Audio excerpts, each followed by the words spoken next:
तर तिकडे माढा तालुक्यातल्या सीना दारफळ गावाला सीना नदीला आलेल्या पुराचा मोठा फटका बसलाय। गावातल्या अनेक कुटुंबांना आता सुरक्षित ठिकाणी स्थलांतरित करण्यात आले। या गावाशेजारच्या बरड वस्ती इथं जवळपास 110 लोक पुराच्या पाण्यात अडकले।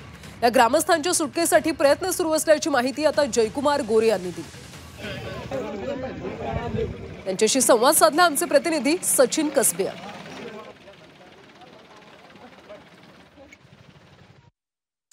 माढा तालुक्यातील सीना नदीला महापूर आलेला आणि या महापुराचा अकराळ विकराळ रूप आपण बघतोय।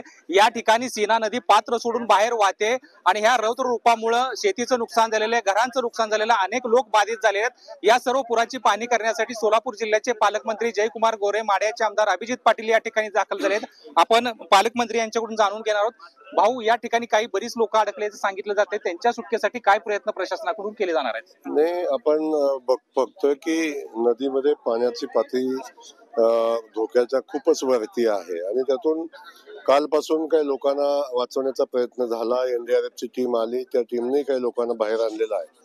तरी पण काही 2-4 लोक या बाजूला आहेत आणि पलीकडे एक वस्ती आहे, तिथं साधारण 100-125 लोकांची अजूनही या ठिकाणी रेस्क्यू करण्याची आवश्यकता आहे।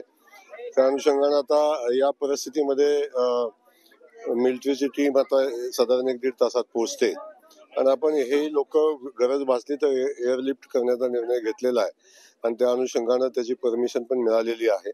आता हेलिकॉप्टर परांड्यामध्ये आहे, परांड्यातलं वरून रिपेलिंग करून इथं येईल आणि आवश्यकता मला वाटतं बिलकुल आहे आणि तशी परवानगी आपण घेतलेली आहे आणि ही लोक एअरलिफ्ट करण्याचा निर्णय आपण करतोय। परंतु ही सगळी परिस्थिती आटोक्यात यायला, इथं हेलिकॉप्टर पोचायला काही अवधी लागणार आहे आणि तोपर्यंत पाण्याची पातळी वाढू नये हीच या निमित्तानं अपेक्षा आहे।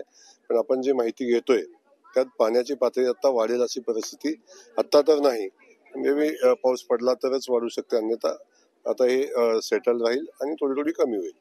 सध्या नागरिकांच्या जीविताचा रक्षण करणं याला प्राधान्य पालकमंत्र्यांनी दिलेलं आहे आणि काही वेळामध्ये एअरलिफ्ट असेल, मिलिटरीची मदत घेऊन या लोकांना सुरक्षितपणे या गावामध्ये आणलं जाईल असं पालकमंत्र्यांनी सांगितलेलं आहे। कॅमेरा पर्सन राजू बिसाळसह सचिन कसबे, जी 24 तास, सीना दारफळ, माढा।